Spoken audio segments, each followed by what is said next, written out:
हरबंस मोहाल police को एक बड़ी सफलता उस समय हाथ लगी जब काफी दिनों से पुलिस की गिरफ्त से दूर 25,000 इनामी सुनील दुबे को पुलिस ने धर दबोचा और उसके पास से एक देसी तमंचा, 2 कारतूस, एक मोटरसाइकिल सहित बड़ी घड़ी बरामद हुई है। जानकारी के मुताबिक डीसीपी श्रवण कुमार ने बताया कि सुनील कुमार दुबे एक शातिर अंतर्राज्यीय अपराधी है। इस पर अब तक 35 मुकदमे दर्ज हैं। पकड़ा गया अभियुक्त रेलवे में यात्रा के दौरान लोगों से या फिर खास तौर पर आर्मी वालों से संपर्क बढ़ाकर मेल जोल कर लेता था। ऐसे ही थाना हरबंस मोहाल में फरवरी माह एक आर्मी वाले को अपना शिकार बनाकर होटल में ले जाकर कमरा लिया और बियर पीकर जब आर्मी वाला नहाने चला गया तो उसका सारा सामान लेकर भाग गया। मई में थाना कलेक्टरगंज इलाके में भी आर्मी के साथ घटना की गई थी। इसकी पुलिस टीम लगातार खोज कर रही थी। कभी इधर एक टीम को वापस बुलाकर दूसरी टीम भेजना पड़ता था। राष्ट्रीय जजमेंट कानपुर नगर से संवाददाता अनुज कुमार की रिपोर्ट। ये आप देखिए कि ये जो एक्यूज है, इसका जो आपने क्रिमिनल रिकॉर्ड देखा होगा, 12 से ज़्यादा स्टेट में इसने जो क्राइम किया है। और अभी जैसा बता रहा था कि एमपी में जबलपुर में करीब 4.5 साल जेल में रहा है।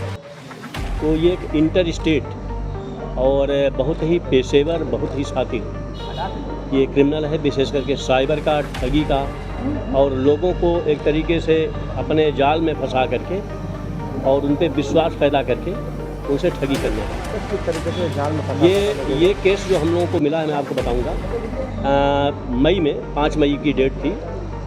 एक आर्मी का Harbans railway station Kanpur central से उतरता है और ये उससे मिलता है और मिलते मिलते ये उससे परिचय बनाता है कि मैं भी आर्मी का, तू भी आर्मी का, और उसको विश्वास हो जाता है कि आदमी मेरा दोस्त हुआ।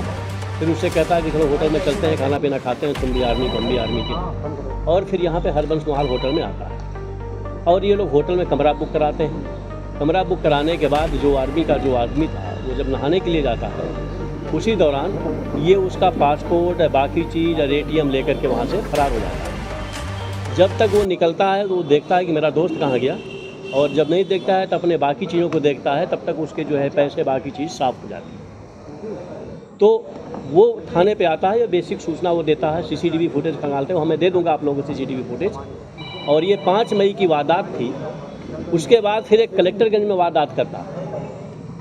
ये 2 वारदात करने के बाद यहाँ से फिर ये फरार होता है। उसके बाद इस घटना को हम लोगों ने चैलेंज के रूप में लिया और हमने 20 दिन तक, इसको ले जाना भाई पीछे, 20 दिन तक स्टेशन के आसपास, 1 मिनट, 20 दिन तक स्टेशन के आसपास डिकाय लगाया, आर्मी के बेस में, वर्दीधारी के बेस में, अपने पुलिस को, जवानों को, कि शायद वो बंदा फिर आएगा और फिर किसी न किसी को ठगी करेगा। कलेक्टरगंज में कौन सा अपराध कर रहा है, कौन सा? एक डिटेल में बताते हैं, ठीक है, बता देंगे अभी आपको। जब उसको हम लोग मतलब उसकी डिफाई करते हैं, वो फिर आता नहीं। इस दौरान इसके जो भी थे, कोई इसका कोई डाटा नहीं था। डाटा नहीं होने के बाद फिर हम लोगों ने इसके जो बैंक में थे नंबर जिनके गया था, उन नंबरों को टटोलना शुरू किया। उसके आधार पे जो नंबर मिले, फिर एक हम लोगों ने डिटेल स्केच तैयार किया और पूरी सर्विलांस की टीम इसको खुद में मॉनिटर करता रहा। लगभग 45-46 दिन लगातार इस पे होमवर्क होता रहा और उसके बाद फिर नंबर निकलते हैं, लेकिन वो भी नंबर 1 दिन, 2 दिन, 3 दिन के बाद बंद होते चले जाते हैं। फिर उन नंबरों का हम लोगों ने डिटेल सर्विलांस लिया और बाकी चीज़ों को इंटरसेप्शन पे लिया और ये लगभग 30 दिन हम लोगों ने किया। फिर इसके सर्विलांस हम लोगों ने किया। वो टेक्निकल जानते हैं आप, उसको डिटेल बताना ठीक नहीं है। और ये रूट को, ट्रेन के रूट को करता था और इसको हम लोगों ने कलकत्ता से लेके चंडीगढ़ तक इसके केस थे, करनाल में, वहाँ पे, फिर मध्य प्रदेश में, झारखंड में, छत्तीसगढ़ में। पिछले 15 दिनों से हमारी टीम इसके पीछे पीछे और ये आगे आगे चल रहा था। और कभी ये मोबाइल बंद करता था, फिर खोलता था, फिर बंद करता था। जब तक हम पहुँचते थे तब तक उस प्लेस से वो दूसरे प्लेस पे चला जाता था। तो फाइनली जो हमारी टीम थी हरबंस मोहाल की और कलेक्टरगंज की, जिसमें रवि दीक्षित हैं जिनको चोट लगी है, ये भी 1 हफ्ता बाहर रहे थे उसी ऑपरेशन में।